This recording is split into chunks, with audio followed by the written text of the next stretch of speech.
আর উপস্থিত আছেন এই মণ্ডলের সাধারণ সম্পাদক। আমি বলতে পারছি না, আজ পরিবর্তনের হাওয়া বইছে। কেন পরিবর্তনের হাওয়া বইছে? আজ দেখুন, গতকাল 23 তারিখে 95% কোনো কোনো জেলায় ভোট হয়েছিল। গড় এভারেজ দেখা যায় 92% ভোট হয়েছে।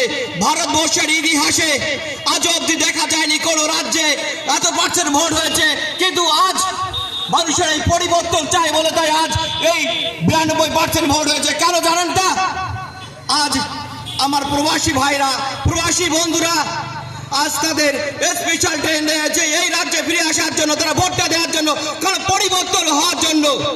কারণ এই জঙ্গল রাজা তারা চায় না, আরো পরিবর্তন হওয়া দরকার। কেননা আমি এখানে আসার সময় এক টিএমসি বন্ধু বলছিল যে আমাদের সবুজ সাথী সাইকেল হয়েছে, রূপশ্রী হয়েছে। আরে সবুজ সাথী সাইকেল দেখেছেন আপনি? আর ওই রূপশ্রী দিয়ে কি করেছে? ওই সবুজ সাথী সাইকেল দিয়ে পাঠিয়েছেন আপনি স্কুলে ছেলে মেয়েদের, তাদের চাকরি নেই, স্কুল নেই। আর পশ্চিমবঙ্গ সরকার আর এই সরকারের রাজ্যে 8200 স্কুল বন্ধ হয়ে গেছে। তাহলে আপনার সবুজ সাথী সাইকেল দিয়ে আপনি সাইকেল চালাবেন, ওই ছোট ছোট ছেলে মেয়ে সাইকেল চালাবে, স্কুলে আসবে। আর আজ এই ভোটের আজ বনগাঁয়ের প্রাণ কেন্দ্র পাঠান মোড়ে আমি আরো বলতে চাই, এই প্রাণ কেন্দ্র শিক্ষার কেন্দ্র, কেন্দ্র শিক্ষার কেন্দ্র এখানে পাঠান মোড়ে না হলে 10 থেকে 20টা লাইব্রেরি, স্কুলের লাইব্রেরি আছে। ওই স্কুলের লাইব্রেরির যারা বন্ধুরা রয়েছে তাদের কাছে জিজ্ঞাসা করেন কতটা বই বিক্রি হয়।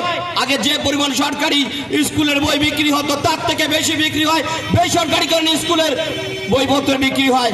কেননা জানেন, বনগাঁর অলিতে গলিতে দেখা যায় এখন বেসরকারি সরকারি স্কুল। এই বনগাঁর এক শাসক শ্রেণী নেতাবর্গরাও রয়েছে, অনেক নেতাবর্গদেরকে বেসরকারি স্কুল, মিডিয়া স্কুল রয়েছে। আর সেই স্কুলে ভর্তি হতে কত টাকা লাগে জানেন তো? 8 থেকে 10,000 টাকা, কোনো কোনো স্কুল 30,000 টাকা।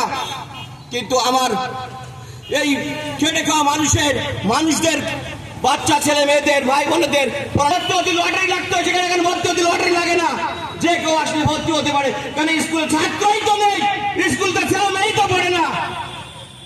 আপনি আজ 15 বছর ক্ষমতায় এসেছেন, 15 বছরে আপনি কি বলেছিলেন? পরিবর্তনের হাওয়া বয়ে দেবো, পরিবর্তনের হাওয়া বয়ে দেবো, স্কুলে চাকরি হবে।